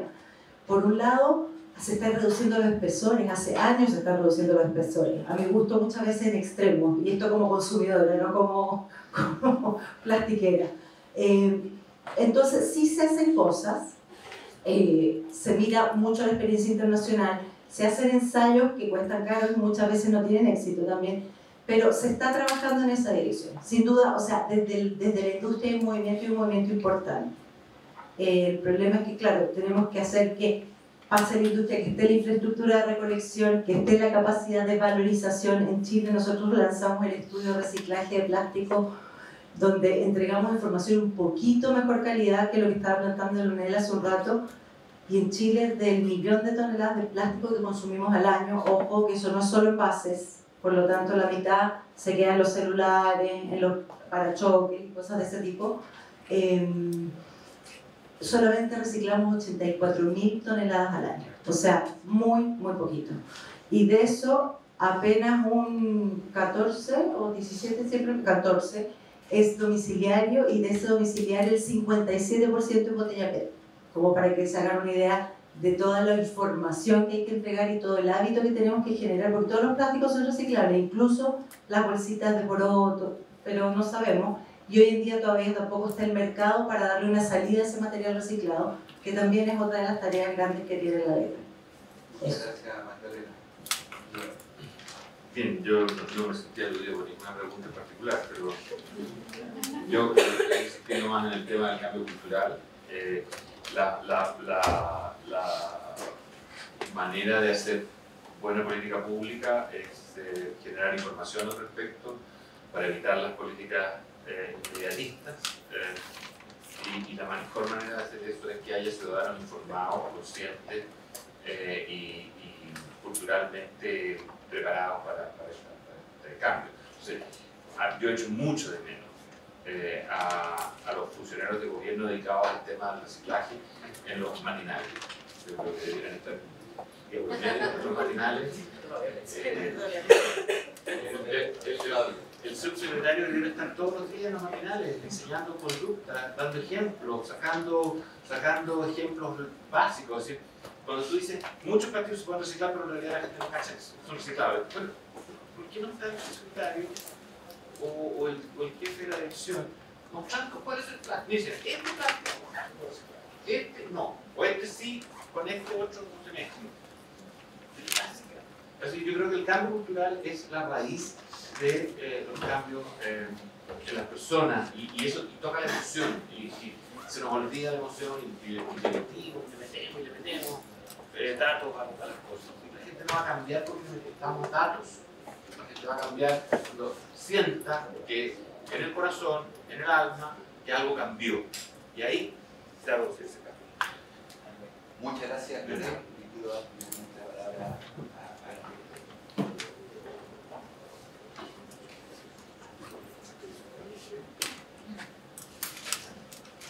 Entonces, en relación a lo que mencionaba Lucas Arnaz, que de hecho tengo pendiente ir para allá, lo conversamos con el equipo del gobierno regional, me comentaban de todo lo que están haciendo, así que conversemos pues, para concretar la visita para allá, que me interesa mucho. Mencionaban dos temas, uno es qué hacemos, o sea, cómo hacemos para que la gente haga la pega, ¿cierto? Y en segundo lugar los costos. Respecto de lo primero, la visión con la que nosotros estamos trabajando es la siguiente, o sea, si nosotros queremos que la gente haga la pega, hay distintas fórmulas para generar esos incentivos. Una forma es generar una obligación, ¿cierto? Nosotros efectivamente estamos haciendo uso de una facultad que nos da la LIRDEP y estamos poniendo la exigencia de que las municipalidades tienen que dictar, las municipalidades donde ya cuentan con sistemas de recolección tienen que contar con una obligación a los vecinos, ¿cierto? Sabemos que eso no es suficiente. El segundo tema es, bueno, cobrémosle, que la gente sienta que botar basura no es gratis, que contamina tiene que pagar, ¿cierto? Y ese es un segundo elemento que no está en la red, pero que sí lo queremos ver, como ya mencioné antes, en la hoja de ruta de economía circular. Y el tercer tema, que yo diría, y cada día me convenzo que es lo más importante, tiene que ver con hacer esto fácil para la gente, ¿cierto? Te voy a poner el siguiente ejemplo. En Finlandia me tocó conocer una situación que realmente como que me dejó dado vuelta. El 40% de los finlandeses no reciclan. ¿Cómo puede ser eso? O sea, uno dice, porque el cuarto elemento de educación, por supuesto, ¿cierto? Uno dice, más educación que los finlandeses nosotros no vamos a tener jamás. O sea, ya no, ahí sí que nos quedan, no sé, 2 siglos, más o menos, ¿cierto? ¿Y cuál es el tema? Que en Finlandia le piden al vecino que separe 10 distintos tipos de productos, ¿cierto? Entonces, o sea, eso es lo que yo le digo a la gente con la que me toca trabajar.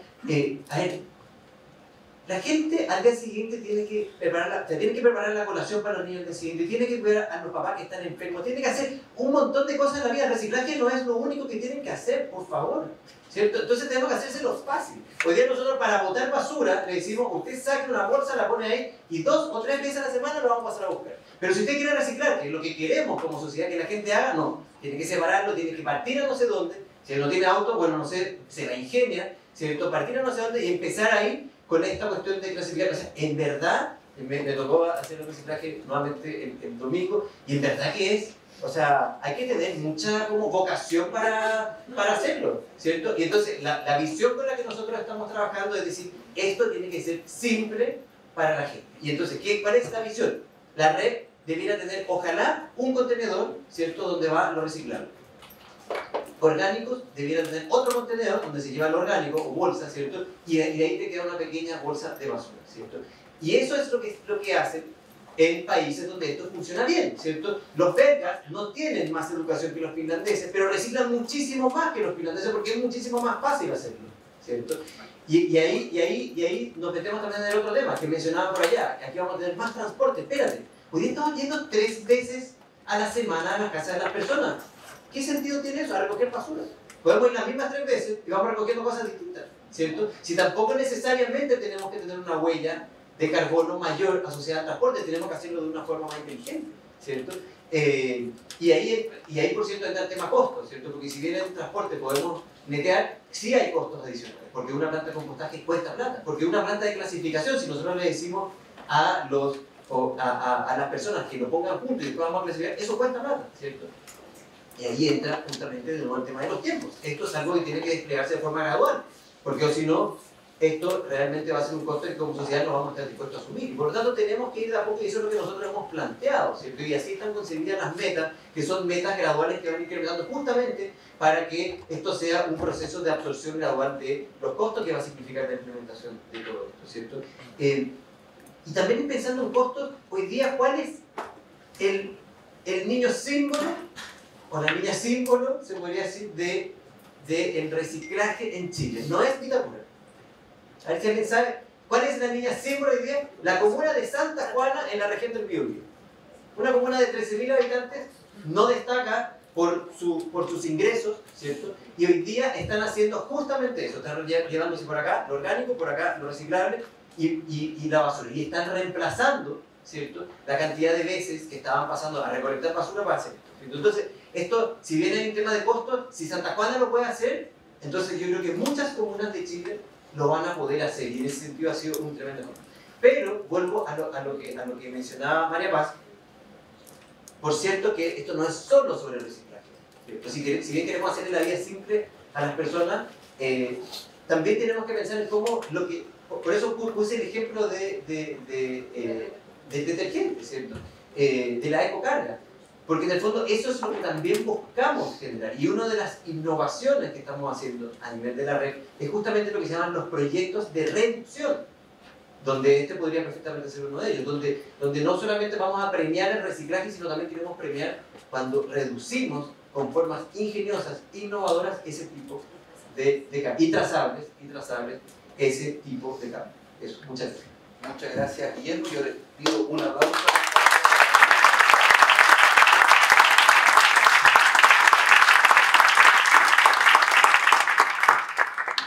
Agradecer a la UAI, al Consejo Minero, a su FOPA por hacer salir el conversatorio, a los panelistas y a ustedes por acompañarnos. Esta misma información en otro formato lo pueden encontrar a partir de mañana en País Circular.